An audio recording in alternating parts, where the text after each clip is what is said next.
Licenciado Carlos Iván Hernández Franco, reciba un cordial saludo. Mi nombre es Anderson Felipe Velázquez Flores. El nombre de mi compañera es Rebeca Dayen Vargas Cruz. Ambos estudiantes de la carrera Doctorado en Medicina, Enfermedades Transmisibles 2. En esta ocasión nos ha correspondido hablarles sobre el tema número 57, otras hepatitis, enfermedades, hepatitis A, C, D y E. A continuación iniciaremos hablando sobre la introducción. Bueno, como introducción podemos decir, las hepatitis son un grupo de enfermedades hepáticas inflamatorias. Van a inflamar el hígado, que pueden ser causadas por diferentes virus o tipos de virus, como son A, C, D y E, algunos de los más comunes y conocidos. Estas infecciones virales pueden tener efectos devastadores en el hígado. Pueden causar necrosis y cirrosis hepática en algunos casos. Y también pueden evolucionar hacia problemas crónicos de salud. A lo largo de este tema exploremos las características distintivas de cada tipo de hepatitis, su agente causal, la historia de su inicio, su epidemiología, lugares donde se distribuye o donde se encuentra más comúnmente, las personas o el reservorio que ellos ocupan, ya sea animales o personas, su periodo de incubación, sus modos o sus métodos de transmisión, los síntomas que estas personas cuando llegan a un consultorio van a presentar, los grupos etarios, las edades o personas que son susceptibles, cuadro clínico que estas personas comúnmente van a manifestar y posibles consecuencias para la salud, ya sea muerte en muchas ocasiones, junto con sus modos de control, entre otros parámetros a abordar, con el objetivo de que nosotros como estudiantes de la salud comprendamos de una manera más completa estas afecciones y la importancia de la prevención y de dar un tratamiento adecuado a las personas que están padeciendo estas enfermedades. Las infecciones virales provocadas por estos virus representan un importante problema de salud pública en todo el mundo, causando discapacidad y hasta en un extremo la muerte. Continuaremos con el objetivo general. Como objetivo general podemos decir que comprender en profundidad la epidemiología, la patogénesis, las manifestaciones clínicas y las estrategias de prevención y tratamiento de estas infecciones virales, con el propósito de mejorar la atención médica, prevenir nuevas infecciones y promover el bienestar de las personas con estas enfermedades hepáticas. A continuación, como objetivos específicos, traemos tres. El número uno dice, comprender las características únicas de cada virus de la hepatitis A, C, D y E, incluyendo su epidemiología, distribución, reservorio, periodo de incubación, transmisibilidad y patogenia a través de los libros de consulta proporcionados. El número 2 nos dice, conocer las manifestaciones clínicas, diagnósticos de laboratorio, diagnósticos diferenciales, tratamiento, posibles complicaciones y pronóstico de las enfermedades por hepatitis virales A, C, D y E para su posterior utilización en la práctica clínica.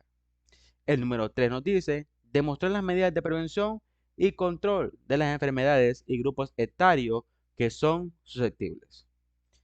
Continuaremos hablando o iniciando sobre hepatitis A.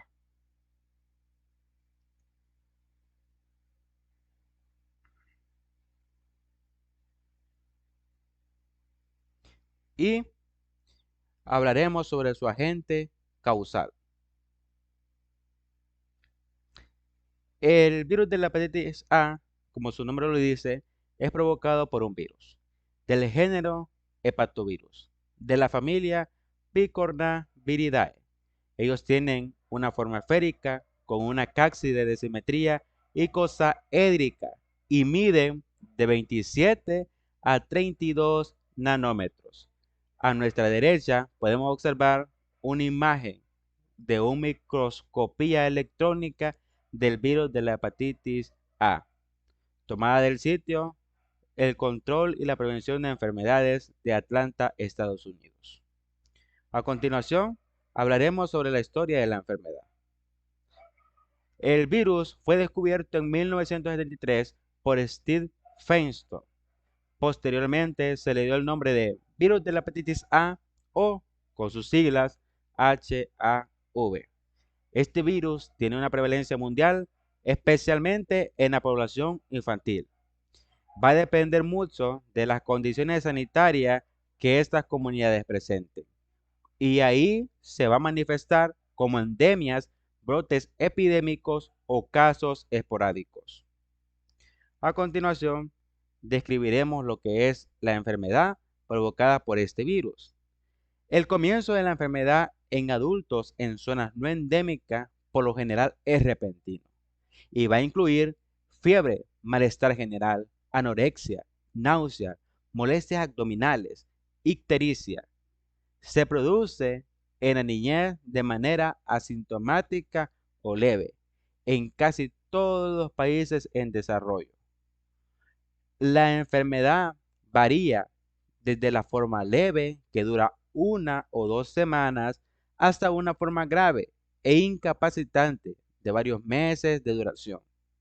En un 15% de los casos, la hepatitis prolongada recidivante dura incluso un año. No se sabe que produzca infección crónica hasta el momento, según las pruebas, según los análisis, los estudios que han hecho, no se sabe que produzca una infección crónica. La gravedad de la enfermedad aumenta con la edad. A mayor edad, su sintomatología, su estado de salud, si se adquiere este virus, va a ser más grave. También, dependiendo de las condiciones sanitarias de la comunidad, como decíamos anteriormente, se pueden presentar endemias, brotes o casos esporádicos. A continuación, seguiremos hablando sobre la epidemiología.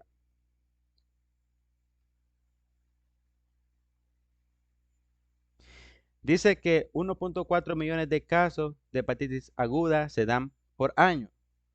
Los casos pueden ser esporádicos o formar parte de brotes epidémicos de torpida evolución y relacionados con ingesta de agua o de alimentos contaminados. Aproximadamente el 40% de los casos agudos asociados al virus de la hepatitis A se dan por esas situaciones.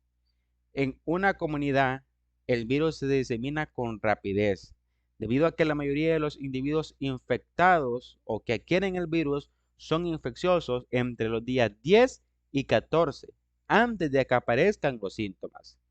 El 90% de los niños infectados y entre el 25 y el 50% de los adultos van a presentar infecciones inaparentes que no muestran síntomas en muchas ocasiones, aunque pueden ser productivas tiempo después. La detección de anticuerpos específicos ha permitido describir la presencia de esta virosis en casi todo el mundo. Por eso decimos, la presencia de esta virosis es en casi todo el mundo. Las tasas de infección van a ser diferentes según los diversos países. Son muy altas en países tropicales, con climas cálidos y subtropicales, donde los factores climáticos se van a unir a los factores socioeconómicos, porque muchos de estos países tropicales o subtropicales no han entrado a lo que se conoce como vías del desarrollo o están en vías de desarrollo y sus condiciones sanitarias no son las mejores, por su definitiva influencia de los bajos niveles sanitarios. Así, por ejemplo, la enfermedad es de baja incidencia en los países escandinavos. Por ejemplo, países como Suecia, que son países desarrollados, van a exhibir 100 casos por cada 100.000 habitantes y una seroprevalencia del 2%, aunque estos valores se incrementan en el sur de Europa. En América, la tasa incrementa de norte a sur en el hemisferio norte y de sur a norte en el hemisferio sur. Y pondremos un ejemplo. Argentina presenta 560 casos por cada 100.000 habitantes y el 70% de positividad cuando se realizan pruebas serológicas de anticuerpos anti-HIV. Belice, por ejemplo, muestra una tasa de 850 a 1.200 casos por 100.000 habitantes y su cero prevalencia es mayor al 95%. Ahí podemos hacer una comparación entre Argentina y Belice. En los países más pobres, la infección ocurre a edades más tempranas y esto debido a sus condiciones sanitarias. Y se observa que casi todos los niños menores de 10 años van a poder tener anticuerpos o van a producir anticuerpos anti el virus de la hepatitis A. A medida que las condiciones de higiene o higiénicas mejoren, la infección se va a producir a una edad más avanzada. Y esto puede ser, como decíamos anteriormente, que a mayor edad la gravedad de la enfermedad es más fuerte. También, como decíamos anteriormente, y algo que tenemos que tener mucha importancia o poner mucho cuidado es que los brotes epidémicos son comunes en familias, en instituciones, campos de verano, guarderías, UCI neonatales y tropas militares. A continuación, seguiremos hablando sobre la distribución. Este virus tiene una distribución mundial. Las zonas geográficas pueden clasificarse en tres niveles: endemicidad alto, endemicidad intermedio e endemicidad bajo, como veremos a continuación en la tabla 1. La endemicidad del virus de la hepatitis A o HAV es muy alta en regiones como África, Medio Oriente, el sudeste asiático, Bolivia, Paraguay, Ecuador y México. Y todos estos países tienen una característica en común, que su clima es tropical y que las condiciones sanitarias no son las mejores. En estos países, la enfermedad se va a presentar en niños menores de 5 años. La endemicidad va a ser alta en países como China, Brasil, Colombia, Venezuela, Perú, Chile y Argentina. Y como podemos ver en el caso de Venezuela, debido a su crisis sanitaria, debido a su crisis política, debido a su crisis económica que el país está pasando debido al socialismo, pues tiene niveles de endemicidad altos. Todos estos países se caracterizan por ese tipo de pocas condiciones de salubridad o no las mejores. La enfermedad se va a presentar en personas con edades de 5 a 14 años. La endemicidad va a ser intermedia en algunas regiones del Medio Oriente y en Europa del Este, ya que aquí, a pesar de que son climas muchas veces tropicales o entre tropicales a un poco de frío, las condiciones económicas van mejorando y a como por los gobiernos y a como mejoran las condiciones económicas, también mejora la calidad de vida de las personas. El promedio de la edad en la cual se va a presentar va a ser de 5 a 24 años. La endemicidad va a ser baja en países como Australia, países desarrollados como Estados Unidos, potencias mundiales como Canadá y Europa Occidental, donde el promedio de edad donde se va a presentar esta enfermedad va a ser de 5 a 40 años.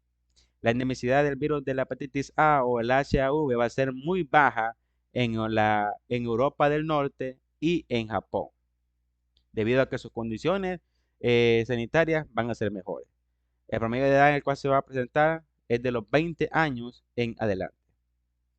Prosiguiendo, hablaremos sobre el reservorio y el periodo de incubación. El único reservorio conocido hasta la fecha es el ser humano. No existen evidencias de que los genotipos del HIV que infectan simios puedan producir enfermedad en el hombre. Más aún, se han hecho investigaciones, se han llevado a cabo procedimientos, pruebas de laboratorio, en donde se ha inoculado experimentalmente a chimpancés y se ha visto, comprobado que estos inducen anticuerpos específicos que los protegen contra el desafío posterior con cepas más fuertes o más salvajes humanas. En el periodo de incubación, el virus de la hepatitis A va a tener un periodo de incubación de 15 a 50 días, con un promedio de 28 a 30 días. A continuación hablaremos sobre la transmisibilidad o el periodo de transmisibilidad. La vía más importante de transmisión es la materia fecal. Durante los primeros 7 a 10 días de la enfermedad, 3 o 4 días previos a su aparición. La diseminación del HIV se produce principalmente a través de las heces, existiendo una distribución mundial del virus. El ciclo ano, mano, boca ha sido clásicamente propuesto como la vía más probable de infección o de transmisión. La transmisión más frecuente se produce mediante el contacto de persona a persona, como se observa en familiares que viven con pacientes diagnosticados con HIV, y entre niños que acuden a su escuela o guardería, más que todos niños pequeños que muchas veces no tienen los cuidados necesarios y o sus padres o sus cuidadores no están muy pendientes de ellos, y muchas veces estos niños hacen sus necesidades fisiológicas, no se limpian bien, no se lavan bien y juegan con los demás niños, y de esta forma se propaga el virus de la hepatitis C y puede ser prevalencia en niños. Los niños presentan las tasas más altas de prevalencia de la infección.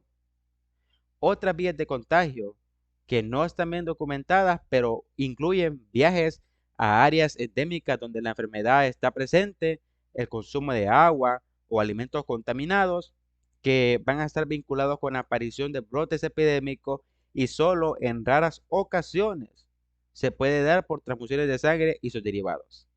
Existen reportes de brotes epidémicos del HIV entre usuarios que consumen drogas ilícitas en América del Norte. Es sorprendente también el hallazgo de alta incidencia de hepatitis A en hombres homosexuales. Esto debido a que pues, la transmisión posiblemente pueda ser sexual, aunque más probable esos casos podrían atribuirse a la transmisión fecal oral durante el contacto oro-anal. A continuación, hablaremos sobre la susceptibilidad. Los niños que viven en zonas endémicas, como veríamos anteriormente, tienen alta endemicidad. Niños y adultos que viven en zonas de endemicidad intermedia también pueden ser susceptibles. Personas que viajan a los países donde el HIV es endémico o que trabajan en esos países pueden adquirir la enfermedad. Usuarios de drogas inyectables, contacto con personas o familiares cercanos a pacientes que tengan y que sean diagnosticados con hepatitis A, personas que trabajan con primates infectados o con el virus de la hepatitis A en laboratorios de investigación, eh, y también personas con hepatopatía crónica, que además ellos corren un riesgo elevado de morir por una hepatitis A fulminante. A continuación, seguiremos hablando sobre la patogenia. Y podemos decir que el HIV se ingiere y es probable que llegue a la circulación sanguínea a través de la vía bucofaringea o el revestimiento epitelial de los intestinos para alcanzar su objetivo, las células parenquimatosas del hígado. El virus se va a replicar en los hepatocitos y las células de Cooper. En estas células se producen virus que después se secretan con la bilis y desde ahí llegarán a las heces aproximadamente 10 días antes que aparezcan los síntomas de ictericia o se puedan detectar los anticuerpos. El virus se elimina en grandes cantidades en las heces, y algo a tomar muy en cuenta o prestarle importancia es que a pesar de que el interferión ya dentro del cuerpo limita la replicación virídica, se necesitan los linfocitos citolíticos naturales y los linfocitos testotóxicos para destruir las células infectadas. Los anticuerpos, el complemento y la citotoxicidad celular dependen de anticuerpos y también van a facilitar la eliminación del virus y la inducción de una inmunopatología. La ictericia, que es un síntoma claro de estas hepatitis, es un resultado de las lesiones hepáticas, y esta va a aparecer cuando se puedan detectar las respuestas inmunitarias humorales y celulares frente al virus. La protección conferida por los anticuerpos frente a una nueva infección va a durar toda la vida, y esto es algo muy bueno. La patología hepática provocada por la infección por el HIV no se va a distinguir de la provocada por el HIV o por el virus de la hepatitis B histológicamente. El HIV es incapaz de iniciar una infección crónica y no está relacionado con el cáncer del hígado. A continuación, seguiremos hablando sobre el cuadro clínico.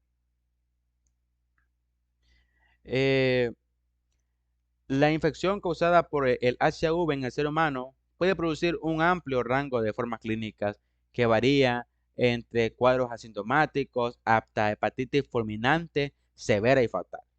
En general, la aparición de manifestaciones clínicas asociadas a la infección por HIV tienden a aumentar con la edad y entre aumentan con edad es mayor riesgo porque son más graves. En la mayoría de los casos, la infección va a ser autolimitada. En menores de 6 años se van a presentar de manera asintomática y raras ocasiones no va a presentar ictericia en un 70%. En niños menores de 1 año, que ahí siempre la infección es subclínica. En niños mayores y adultos es usualmente asintomática con ictericia. Y en más del 70% de los pacientes se va a presentar. Después de un periodo de incubación que va desde los 15 a los 50 días, los individuos infectados presentan manifestaciones como fiebre, anorexia, astenia, seguidas por signos y síntomas gastrointestinales como dolor abdominal, icteria, coluria, acolia, que se extienden por un periodo superior a 2 meses. La hepatitis fulminante es una complicación inusual de las infecciones por HIV. A continuación, hablaremos sobre o veremos sobre los síntomas de la hepatitis A. Y en esta imagen los resumimos, como son molestias abdominales y pérdida del apetito. Las personas se van a adelgazar, dolor de la cabeza, muscular y articular, una falta de la concentración, fotofobia, fiebre, diarrea, coloración oscura en la orina, náuseas y vómitos.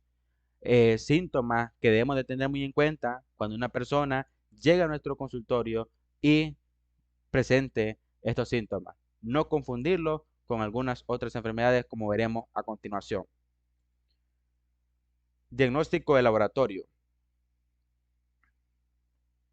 El diagnóstico de la infección por el HIV generalmente se basa en la evolución cronológica de la sintomatología clínica, la identificación de una fuente infectada conocida y, lo que es más fiable, los resultados obtenidos con análisis serológicos específicos. Los análisis serológicos específicos son muy importantes. Los anticuerpos contra el HIV los podemos detectar durante el inicio de la enfermedad y la mayoría de los pacientes con signos y síntomas de HIV aguda ya presentan anticuerpos que se pueden detectar en el suero. La mejor forma de identificar una infección aguda por el HIV consiste en la detección de la inmunoglobulina M o inmunoglobulina anti-HAV, que es la misma M, mediante pruebas ELISA o radioinmunoanálisis A continuación hablaremos sobre el diagnóstico diferencial. Casi todas las hepatitis o la mayoría de las hepatitis eh, se van a poder confundir con las hepatitis provocadas por los otros virus, como el virus de la hepatitis B, C, D y E, y con enfermedades como leptospirosis, mononucleosis infecciosa, brucelosis, hepatitis alcohólica, que al producir daño en el hígado van a presentar sintomatología similar a la provocada por el virus de la hepatitis A. ¿Cuál es el tratamiento? No se ha encontrado a la fecha un tratamiento así o demostrado eficacia para el episodio agudo de la hepatitis A. Hasta el momento solo se ha mantenido un manejo sintomático de las náuseas, vómito y de la deshidratación que puede provocar esta enfermedad. La utilización de antihistamínicos se ha utilizado para aquellos pacientes que desarrollan colecistasis sostenida y en los cuales el prurito o la picazón se ha diseminado a todo el cuerpo y ha sido muy severo. Ahí sí está indicada la utilización de antihistamínicos. Los pacientes que desarrollen una falla hepática aguda serán manejados según las normas establecidas con este tipo de síndrome. Las normas establecidas por el Ministerio de Salud de El Salvador, MinSal, para este tipo de sintomatología. A continuación, veremos las complicaciones. A diferencia de otros tipos de hepatitis viral, la hepatitis A no causa un daño hepático a largo plazo ni se convierte en crónica. En muy raras ocasiones, la hepatitis A puede causar pérdida repentina de la función hepática, sobre todo en adultos mayores o en personas con enfermedades crónicas hepáticas anteriormente. También pueden presentar el síntoma de colecistasis, que se va a reflejar con una reducción o una interrupción del flujo de la bilis y también como disposiciones blanquecinas y una picazón o un prurito generalizado. La insuficiencia hepática sí requiere hospitalización para su supervisión y tratamiento. Algunas personas con insuficiencia hepática aguda podrían necesitar un trasplante de hígado. Y eso es algo que como estudiantes de medicina o como futuros médicos debemos tener en cuenta. Las complicaciones que el virus de la hepatitis A puede dar en una persona que tenga o que sea positiva a ese virus. Seguiremos hablando sobre el pronóstico. La recuperación clínica suele ser completa en un lapso de 3 meses. Este virus no ocasiona hepatopatía crónica y la tasa de mortalidad es menor al 1%, con una tasa más alta en personas jóvenes. La recuperación en casi todos los pacientes se da por completo. Los datos de laboratorios que indican una disfunción hepática pueden persistir más tiempo, pueden seguir dando positivo más tiempo, pero casi todos los pacientes, como decíamos, terminan por recuperarse del todo.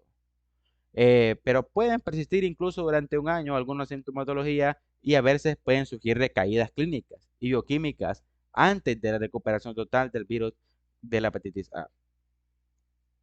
Seguiremos hablando y por último sobre la prevención y control. Eh, es muy importante educar a la población para lograr un buen saneamiento e higiene personal, con atención especial al lavado meticuloso de las manos y a la eliminación sanitaria de las heces en los lugares debidamente especificados. No es muy correcto, como se puede mirar en muchas ocasiones, defecar en lugares públicos, ya que de esa manera es como se da la distribución mundial del virus de la hepatitis A. Tratar apropiadamente el agua y cortar con sistemas adecuados de distribución y de eliminación de agua servidas es algo muy esencial. En Estados Unidos se dispone de 2 vacunas hechas con virus inactivados de la hepatitis A. Este virus ha sido inactivado con formalina y es muy importante para la inmunización de personas de 2 años de vida en adelante ante la exposición al agente causal que es el virus de la hepatitis A. También hay que plantearse la posibilidad de usar la vacuna contra la hepatitis A en otras poblaciones expuestas a mayor peligro de infección por el HIV, tales como los varones de 15 años o varones que tengan una actividad sexual o homosexual, los usuarios de drogas inyectables, las personas que trabajan con primates infectados por el virus o en cuestión o con hepatitis A en laboratorios de investigación de la enfermedad. Es muy importante que los alimentos los hagamos o los cozamos a temperaturas de 35 a 90 grados Celsius durante 4 minutos o cocinar el vapor durante 90 segundos. Las ostras, las almejas y otros crustáceos, peces obtenidos de zonas endémicas o zonas que han sido contaminadas antes de consumirlo para evitar obtener o dar positivo a la enfermedad. Finalizando, la vacuna contra la hepatitis A es una vacuna de virus inactivado con formalina que es muy eficaz y es muy necesaria aplicarla a personas antes mencionadas. Con esto concluimos con el virus de la hepatitis A y a continuación seguiremos con el virus de la hepatitis C. Bueno, continuaremos con el virus de la hepatitis C. A continuación hablaremos o describiremos el agente. El virus de la hepatitis C, como bien lo dice, provoca la enfermedad de la hepatitis C. Es del género Hepacivirus de la familia Flaviviridae. Mide de 55 a 65 nanómetros. Tiene un core interno de 30 a 35 nanómetros. Alrededor de la envoltura viral se observan espículas de 6 nanómetros. El diámetro de la partícula completa es algo menor que el de los flavivirus y semejante a los pestivirus, en el cual el HSV ha sido incluido como el prototipo del género Hepacivirus. También se han detectado en la circulación nucleoclásides aisladas. Seguiremos con la historia de la enfermedad.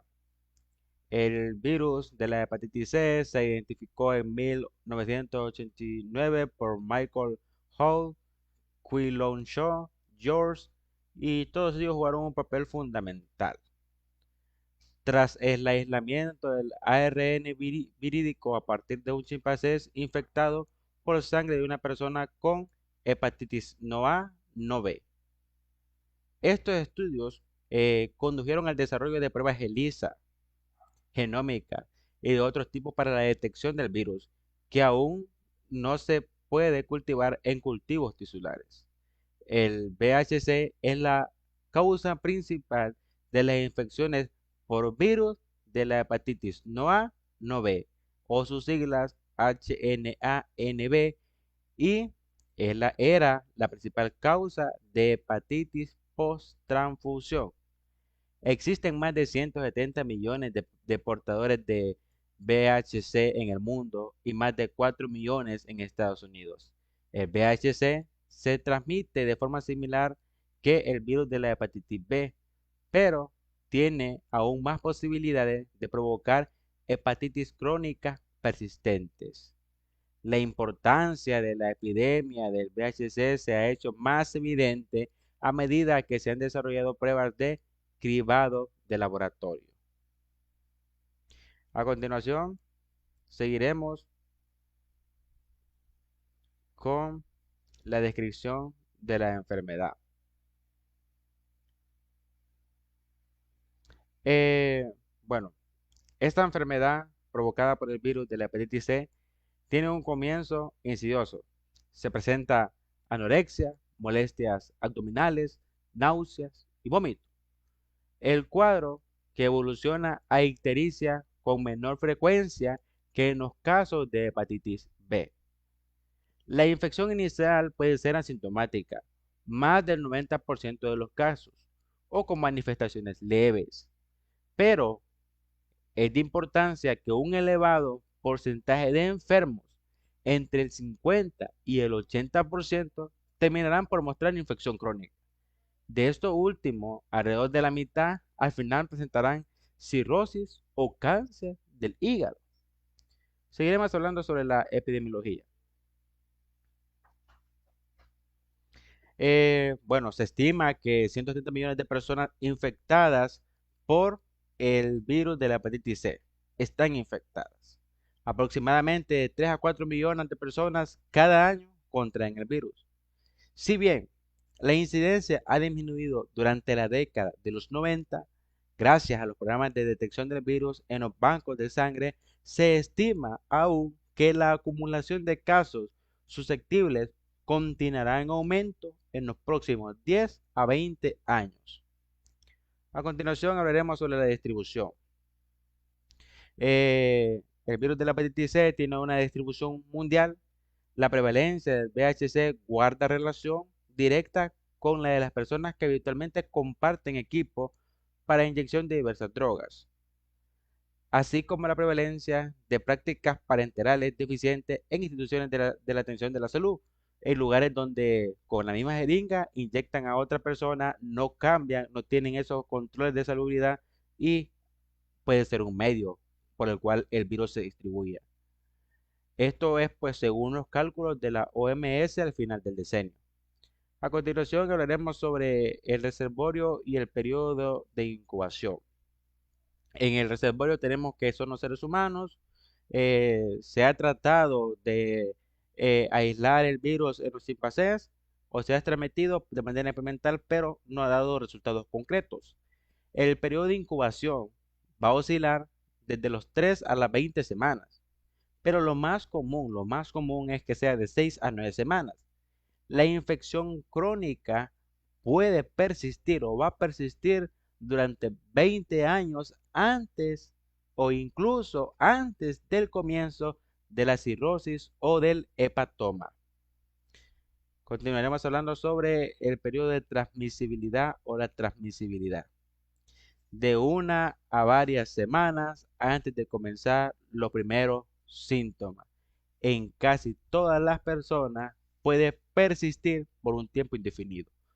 Los puntos máximos en el número de virus, concentración del virus, al parecer guarda relación con los picos de la actividad de la alanina aminotransferasa. A continuación, seguiremos hablando sobre la susceptibilidad. En susceptibilidad podemos decir que las personas que recibieron sangre o productos sanguíneos o trasplantes de órganos con años anteriores a 1992 son personas susceptibles.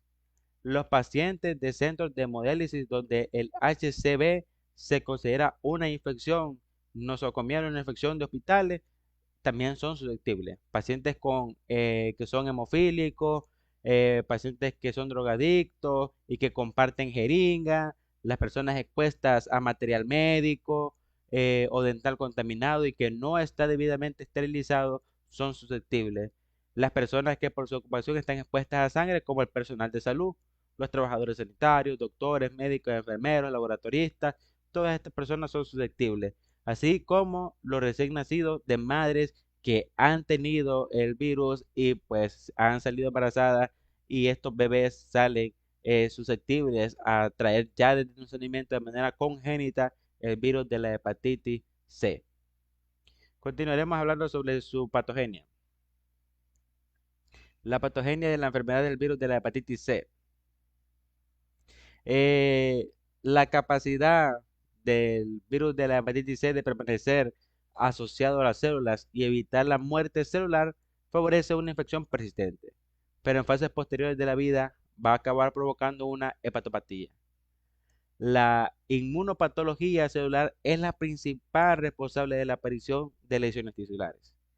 La extensión de infiltración linfocitaria, inflamación, fibrosis portal y periportal, la necrosis lobular en las biopsias hepáticas se va a emplear o se utiliza como método para clasificar la gravedad de la enfermedad.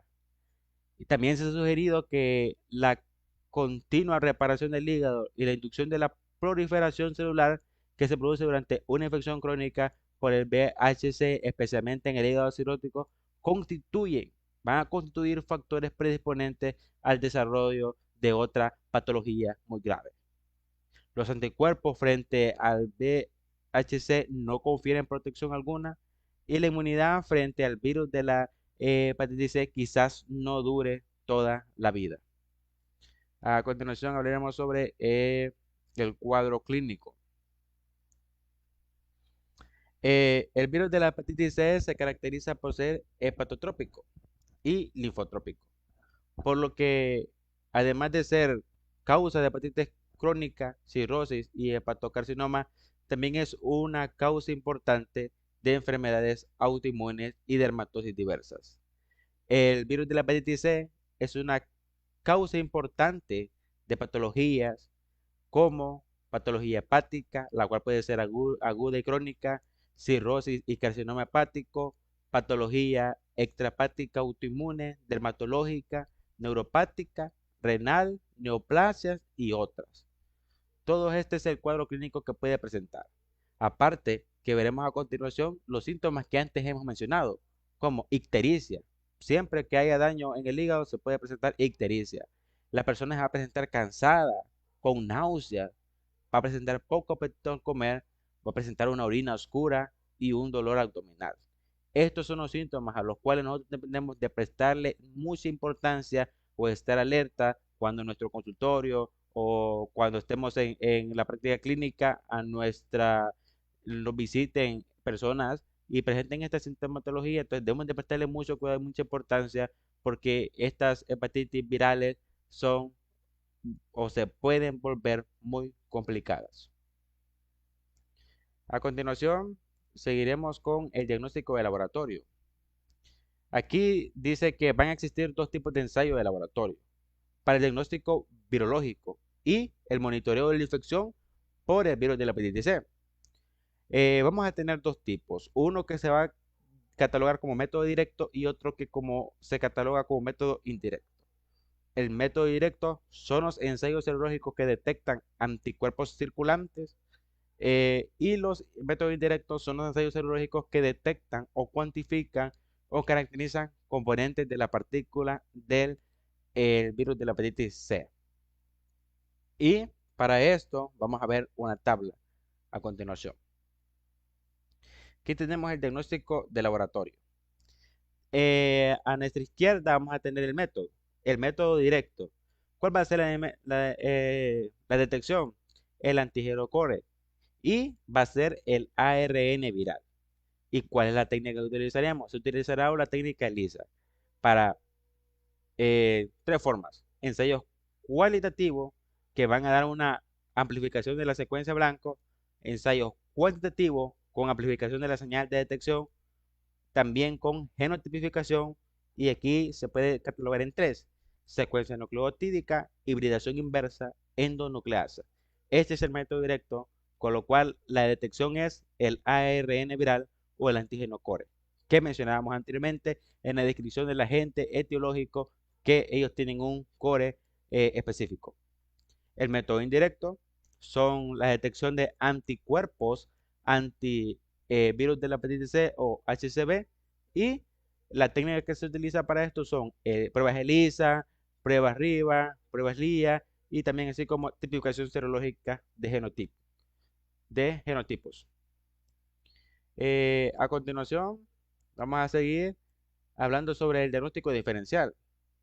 Y como diagnóstico diferencial, pues podemos decir que casi todas las hepatitis, la A, la C, la D y la E, van a tener o van a correlacionar su diagnóstico diferencial con otros virus que causan hepatitis, en particular, o hepatitis B y C, así como la hepatitis D y E también, y con otras enfermedades como brucelosis, leptospirosis, mononucleosis infecciosa y hepatitis alcohólica. Eh, a continuación hablaremos sobre el tratamiento. Entre los factores que van a influir en la respuesta a un tratamiento, eh, o que tenemos que tomar en cuenta antes de elegir uno de la familia de antivirales que podemos utilizar, son el genotipo que va a estar implicado, el nivel de viremia que va a tener este genotipo y la diversidad de cuasespecies. Antes de elegir fármacos antivirales como inhibidores de la proteasa NS3A4, inhibidores de la NSA, nucleósidos y nucleóticos, inhibidores de la polimerasa SSB y inhibidores no nucleósidos y no nucleósidos de la polimerasa NSSB. Entonces, debemos de tener en cuenta estos factores, porque estos factores van a influir en la respuesta al tratamiento. Y de esta forma, al tomarlos en cuenta, podemos tener una buena respuesta al tratamiento, una mejor recuperación, o no ver respuesta o no ver recuperaciones en el tratamiento. A continuación hablaremos sobre las complicaciones que puede provocar esta enfermedad. La hepatitis C constituye un factor patógeno en casos de crioglobulinemia mixta y glomerulonefritis membrano proliferativa. La infección del virus de hepatitis C incrementa en el 20 al 30% el riesgo de linfoma no Hodgkin, y pudiera guardar relación con el líquen plano y la tiroiditis autoinmunitaria. La estenosis hepática constituye un signo particular de infección. Por otra parte, la infección crónica del virus de la hepatitis C o HCV se acompaña de disminución de las concentraciones séricas del colesterol y de lipoproteínas de baja densidad. La infección por el virus de hepatitis C, que continúa durante muchos años, puede causar complicaciones importantes, tales como fibrosis del hígado, que se conoce también como cirrosis. Después de décadas de infección por el virus de hepatitis C, se puede presentar esa cirrosis. Un pequeño número de personas con infecciones por el virus de hepatitis C pueden desarrollar cáncer de hígado. La insuficiencia hepática y la cirrosis avanzada va a estar relacionada a que el hígado deje de funcionar, lo que puede ser fulminante para el paciente. A continuación, hablaremos sobre el pronóstico. Las tasas de mortalidad o de trasplante aumentan de manera evidente al 5% por año, una vez que se desarrolla cirrosis, y también está aumentado la mortalidad por esta y por carcinoma hepatocelular causado por hepatitis C. Sin embargo, las tasas de mortalidad o de trasplante aumentan de manera evidente al 5% por año, una vez que se desarrolla cirrosis, y también está aumentando la mortalidad por esta y por un carcinoma causado por hepatitis C. Es algo muy importante que debemos de tomar en cuenta al momento de estar llevando la continuidad de el progreso del paciente. La hepatitis C es una enfermedad de evolución lenta que muchas veces es subclínica y como veíamos anteriormente, puede ocasionar cirrosis y carcinoma hepatocelular después de muchas décadas de tener la enfermedad. La tasa global de mortalidad en pacientes con transfusión o post-transfusionales tal vez no difiera de la población testigo de igual edad. El tratamiento antiviral reduce la mortalidad y mejora la calidad de vida. Y el uso de estatinas mejora la respuesta virológica. En los individuos que causan una respuesta biológica sostenida, persiste el riesgo de mortalidad más alto que en la población general. Y se ha informado que el uso de estatinas va a estar relacionado con mejor respuesta virológica del tratamiento antiviral y va a disminuir la progresión a una cirrosis, a una fibrosis hepática y la frecuencia de un carcinoma hepatocelular. A continuación, seguiremos con prevención y control. Eh, Dado que aún no existe una vacuna eficaz y segura que se pueda utilizar contra el virus de la hepatitis C, la prevención consiste en evitar la exposición al virus. Y es algo que debemos de informarle al paciente, que debemos de educar al paciente de esa forma, explicarle cuáles son los vectores o cuáles son la distribución, los factores que les pueden predisponer a él obtener o adquirir la infección por hepatitis C.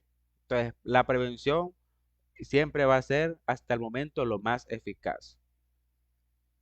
Entre las medidas más eficaces se cuenta una autoexclusión de hemodonantes con riesgo, también un tamizaje serológico para el virus de la hepatitis C y determinar los niveles de ALT en los bancos de sangre, el tratamiento virucida de homoderivados, campañas de educación que limiten el inicio de la droga dependencia, evitar compartir agujas y jeringas entre usuarios de droga por vías endovenosas, evitar compartir artículos de cuidado personal que puedan contener sangre, como cuáles, como navajas, cepillos de dientes, entre otros. Para los trabajadores de la salud o empleados de seguridad pública, adoptar los recaudos correspondientes a las precauciones habituales de barrera, como el manejo cuidadoso de las agujas y otros objetos punzos cortantes. Por tratarse de un virus envuelto, los detergentes y los solventes lipídicos, como el cloroformo, la propia lactona, el solaleno y la radiación ultravioleta, son útiles para lograr una inactivación e impedir su transmisión por sangre. Entonces, es bueno utilizarlos como medidas de prevención y control también. Algunos de estos métodos se han utilizado los investigadores para la inactivación virus de la hepatitis B y VIH, dado que la respuesta inmune observada a quienes logran erradicar la infección durante la etapa aguda confiere protección cruzada frente a otras cepas del virus de la hepatitis C.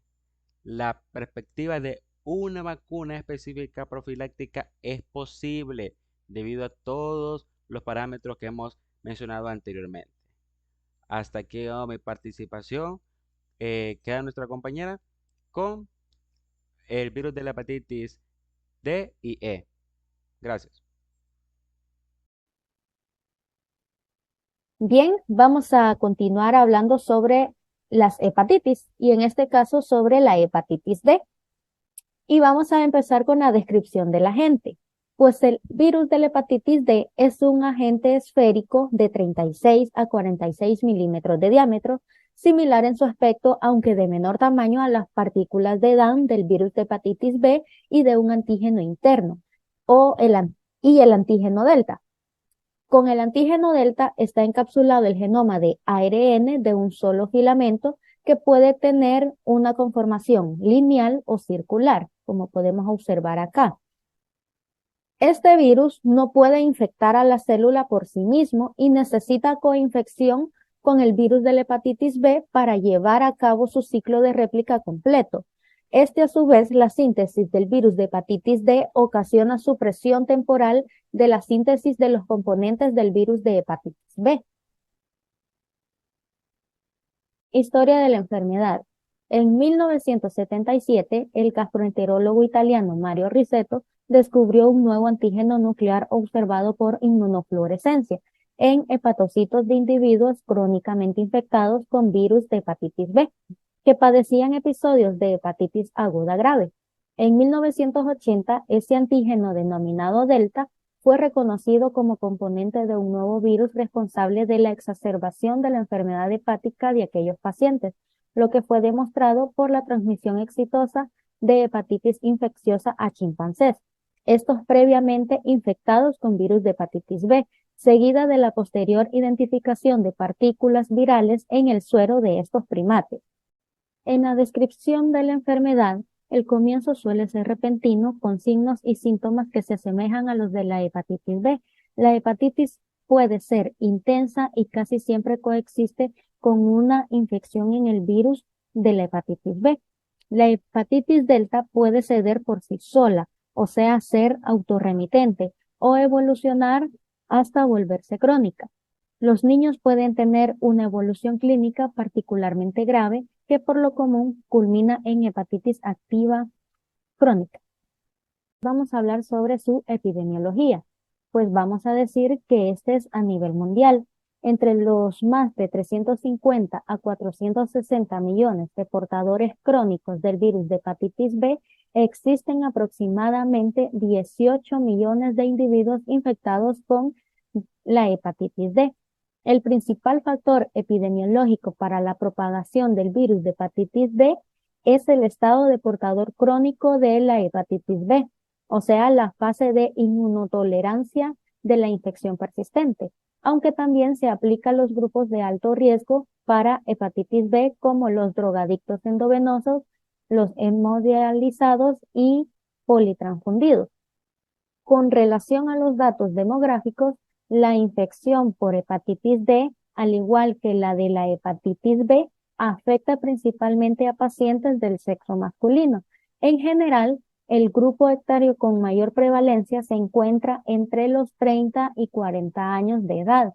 En cambio, en la Amazonía brasileña, la precocidad de la infección por la hepatitis B se asocia a una mayor prevalencia de hepatitis D en individuos menores de 15 años de edad. Su distribución, pues el virus es endémico en el sur de Italia. Fue descubierto en la cuenca amazónica en Latinoamérica, en África y en Oriente Medio.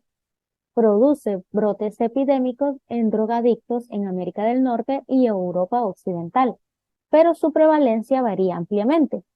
Las áreas de elevada prevalencia incluyen la región mediterránea, Medio Oriente, Asia Central, África Occidental, la cuenca del Amazonas y algunas islas del Océano Pacífico Sur.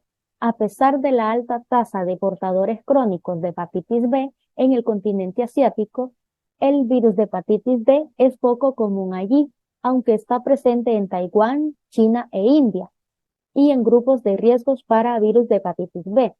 Esto podría responder a una resistencia genética de estas poblaciones a la infección por virus de hepatitis D. y vamos a encontrar los genotipos. Estos tienen una distribución geográfica variada. Por ejemplo, el genotipo 1 se encuentra ampliamente diseminado a nivel mundial. El genotipo 2 circula exclusivamente en Asia. Los genotipos 5 al 8 se localizan en el continente africano. El 4 se distribuye en las islas de Taiwán y Okinawa, que pertenecen a Japón. Y finalmente el genotipo 3 es específico en Sudamérica y en áreas endémicas de Venezuela y Perú. Bien, el reservorio. Pues vamos a decir que los seres humanos son el único reservorio para el virus Delta, aunque este puede transmitirse experimentalmente a chimpancés y marmotas infectadas por el virus de hepatitis B y por el virus de la hepatitis de las marmotas respectivamente. Su periodo de incubación, vamos a decir que aproximadamente es de 2 a 8 semanas, pero aunque el periodo de incubación depende del título de virus de hepatitis B en el inóculo infectante.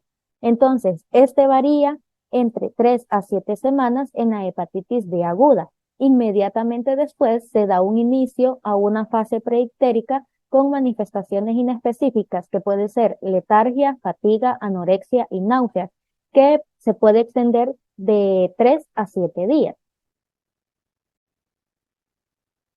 Su periodo de transmisión, vamos a empezar diciendo que la sangre es potencialmente infectante durante todas las fases de la infección activa por el virus Delta de la hepatitis. La mayor infectividad probablemente ocurre poco antes del comienzo de la enfermedad aguda, cuando se detectan con facilidad en la sangre partículas que contienen el antígeno Delta. Este se transmite y es susceptible por las mismas vías que el virus de la hepatitis B, especialmente por transfusiones, hemoderivados, y también este grupo constituye a los drogadictos intravenosos, que es el grupo de mayor riesgo, con prevalencia del 20 al 90%, y también las vías sexuales y perinatal, que son menos eficientes. Su patogenia. La evolución de la infección concomitante por virus de hepatitis B puede no alterarse, empeorar con aumento de las exacerbaciones y más raramente derivar en una hepatitis fulminante. Los individuos con infección aguda por virus de hepatitis D generalmente mejoran de 2 a 3 semanas y los niveles de las enzimas hepáticas se normalizan al cabo de 4 meses. Alrededor del 10% de las personas infectadas desarrolla una infección persistente con marcadores de virus de hepatitis D positivos por más de 6 meses, incluyendo hepatitis crónica. Al parecer, la coinfección primaria es más benigna que la sobreinfección y se estima que podría ser responsable del 50% de las hepatitis fulminantes. El cuadro clínico. La infección por virus de hepatitis D requiere una infección asociada por el virus de hepatitis B. El pronóstico de la infección depende de si se trata de una coinfección virus hepatitis B, virus hepatitis D o una sobreinfección de virus de hepatitis D en un individuo crónicamente infectado con virus de hepatitis B. La coinfección simultánea con virus hepatitis B y virus hepatitis D deviene generalmente en hepatitis agudas autolimitadas tipo B y D. La hepatitis crónica por la hepatitis D es inusual entre pacientes coinfectados y estos pueden ser menos del 5%. La etapa ictérica comienza con la ictericia típica, mientras que la fatiga y las náuseas persisten y se evidencia coluria, acolia e hiperbilirrubinemia. En los pacientes con infecciones agudas y autolimitadas, el periodo de convalecencia se inicia con la desaparición de los síntomas y signos clínicos, aunque la fatiga puede persistir por tiempo prolongado.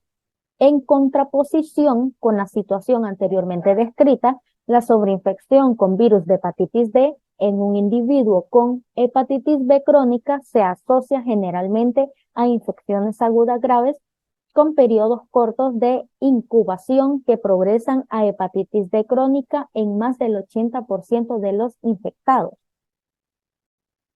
En resumen, se han propuesto tres fases en la evolución de la hepatitis crónica por la hepatitis D, que estas son la fase 1, que es la fase activa temprana, con replicación activa del virus de hepatitis D, de supresión del virus de hepatitis B, la fase 2, moderadamente activa, con descenso de la replicación del virus de hepatitis D y reactivación del virus de hepatitis B, y la fase 3, que es la fase tardía, con desarrollo de cirrosis y hepatocarcinoma o con remisión producto de una marcada supresión de ambos agentes infectantes.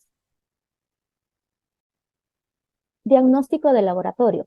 El único método existente para determinar la presencia del agente se basa en la detección del genoma de ARN, el antígeno delta o anticuerpos frente al virus de hepatitis D, para lo que se dispone de métodos de ELISA y radioinmunoanálisis. El antígeno delta se puede detectar en la sangre durante la fase aguda de la enfermedad en una muestra de suero tratada con detergente. Las técnicas de PCR-TI se emplean para detectar el genoma de virión en muestras séricas, y la vacuna contra hepatitis B también es efectiva para su prevención. El diagnóstico diferencial. Este incluye otros virus que causan hepatitis, en particular hepatitis B y C. Así, la hepatitis B, C, D y E, con las enfermedades como mononucleosis infecciosa, leptospirosis, brucelosis y hepatitis alcohólica. El tratamiento, pues este debe contemplar también la infección concomitante por el virus de hepatitis B, y hasta el momento el interferón alfa constituye la única opción terapéutica para el tratamiento de la hepatitis crónicas por virus de hepatitis D. El interferón beta ha surgido como opción terapéutica para pacientes no respondederos al interferón alfa. El pronóstico. Pues el pronóstico y la severidad de la superinfección por el virus de hepatitis D son peores que los de la infección por el virus de hepatitis B solo, pues las tasas de mortalidad en los casos de superinfección oscilan entre el 2 y el 20%. Debido a su severidad, la mayoría de casos de hepatitis D no pasan desapercibidos. Entre todos los casos infectados por el virus de hepatitis D, la infección aguda o coinfección ocurre en el 1 a 3%, mientras que la superinfección alcanza el 80% o más. Y sus complicaciones, pues la hepatitis D puede llevar a cirrosis, insuficiencia hepática y cáncer de hígado. Las personas que tienen infección crónica de tanto la hepatitis B como la D son más propensas a tener estas complicaciones que las personas que solo tienen hepatitis B crónica.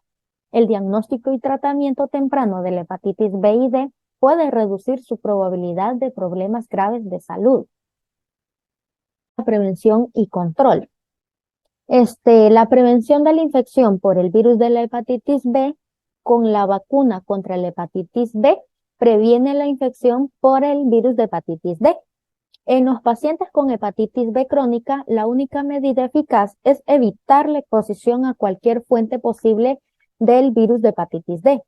Los estudios indican que las medidas tendientes a disminuir la exposición son la exposición sexual y el uso compartido de agujas que se acompañan de un descenso de la incidencia de infección por el virus de la hepatitis D.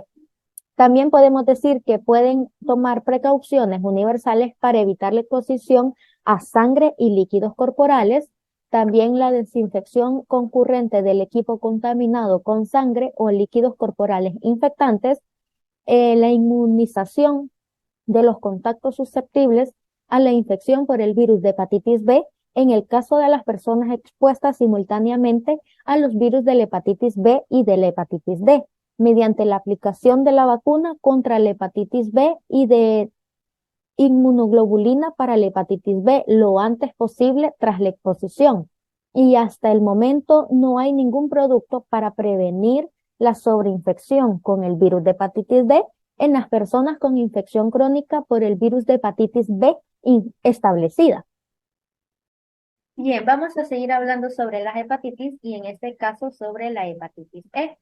Y vamos a empezar con la descripción del agente. pues el virus parecía estar vinculado al grupo de agentes relacionados con los calicivirus, pero actualmente es considerado el único miembro del género Epevirus perteneciente a la familia Epeviridae. Pues el virus de la hepatitis E es un virus esférico sin cubierta de ARN de un solo filamento de aproximadamente de 32 a 34 nanómetros de diámetro. Está clasificado provisionalmente dentro de la familia Caliciviridae y la organización del genoma del virus de la hepatitis E difiere sustancialmente de la de otros calicivirus y a la larga podría clasificarse en una familia separada. Historia de la enfermedad. La enfermedad fue reconocida por primera vez como entidad clínica en la década de 1980, cuando muestras séricas obtenidas de individuos afectados durante una epidemia de 1955 a 1956 en Nueva Delhi, de la India, y otra en Kashmir, carecían de marcadores serológicos que las vinculaban a hepatitis agudas por virus de hepatitis A o virus de hepatitis B. La primera evidencia de un nuevo agente viral transportado por el agua fue obtenida en 1983, cuando un voluntario inmune al virus de hepatitis A fue infectado con filtrados de materia fecal provenientes de pacientes que padecían hasta ese momento supuesta hepatitis no A, no B de transmisión entérica. Descripción de la enfermedad. El virus de hepatitis E, previamente conocido como agente causal de hepatitis no A, no B, de transmisión entérica, produce una enfermedad infecciosa con características clínicas compatibles con un cuadro de hepatitis aguda. El curso clínico es similar a la de la hepatitis A, con una fase prodrómica corta y un periodo sintomático o ictérico que dura de unos días hasta varias semanas. La epidemiología de la hepatitis E, pues vamos a decir que es endémica en India, en el sudeste y centro de Asia, y donde son comunes los casos esporádicos de hepatitis por virus E. Estos tienen de un 50-70% de las hepatitis virales esporádicas documentadas en India.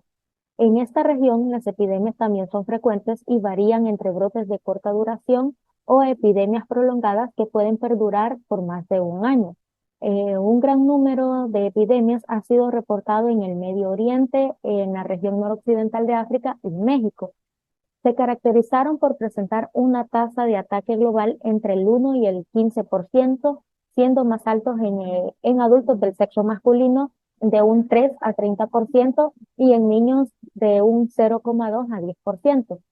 También un denominador común en las epidemias por virus de hepatitis E es la elevada mortalidad de un 10 a 25% de las mujeres que se infectan durante el tercer trimestre del embarazo. Esto contrasta que la observada de la población general infectada por el virus de hepatitis E alcanza de un 0,5 a 3% de mortalidad. Su distribución, pues el virus de hepatitis E constituye el principal factor etiológico de la hepatitis no A, no B, de transmisión entérica en todo el mundo. Se ha identificado brotes y casos esporádicos de hepatitis E en zonas geográficas muy diversas, sobre todo en países con deficiencias en su sanidad ambiental. Los brotes a menudo surgen en la forma de epidemia de origen hídrico, pero se han señalado casos esporádicos de epidemias que no guardan relación neta con el agua. El reservorio. Pues los seres humanos son el huésped natural del virus de hepatitis E. Se ha notificado que algunos primates no humanos como chimpancés, monos sinomolgos, monos rhesus, monos cola de cerdo, monos nocturnos, eh, tamarinos o monos titi y también monos verdes africanos son susceptibles a la infección por el virus de hepatitis E. También se han detectado cepas del virus de hepatitis E en cerdos domésticos y salvajes, ciervos, alces, ganado ovino y bovino, ratas y conejos, y también los cuales son posiblemente fuentes de infección zoonótica para los seres humanos. El periodo de incubación, pues los límites van de 15 a 64 días y la media del periodo de incubación ha oscilado entre 26 y 42 días. Su periodo de transmisión, Pues vamos a empezar diciendo que la principal en las áreas endémicas es la fecal oral y la mayoría de las epidemias reportadas han sido relacionadas al consumo de aguas contaminadas con materia fecal. También la transmisión de persona a persona es infrecuente aún durante brotes epidémicos, pero se desconoce. El virus se ha detectado en las heces 14 días después de aparecer la ictericia y aproximadamente 4 semanas después de la ingestión de alimentos o agua contaminados. Persiste durante 1 o 2 semanas y estudios recientes han indicado que la hepatitis E de hecho podría ser una infección zoonótica. Susceptibilidad. Se desconoce la susceptibilidad de la hepatitis E, pero más del 50% de las infecciones por este virus pueden ser anictéricas y la aparición de ictericia parece aumentar en relación con la edad del individuo. En las mujeres en el tercer trimestre del embarazo son especialmente susceptibles a la forma fulminante y aún no se explica la aparición de grandes epidemias en adultos jóvenes en zonas geográficas donde otros virus entéricos tienen una alta endemicidad y la mayoría de la población contrae la infección durante la lactancia. Su patogenia, pues la virucopría se presenta desde una semana previa al inicio de los síntomas hasta 2 semanas después. En algunos casos se ha reportado que se ha extendido hasta 52 días. El RNA viral ha sido detectado en suero mediante RT-PCR desde 2 semanas antes del inicio de los síntomas, persistiendo por 4 a 16 semanas. Pues la infección por el virus de la hepatitis E usualmente es autolimitada. Sin embargo, se han descrito casos de infección crónica en pacientes inmunocomprometidos. La infección autolimitada no requiere tratamiento.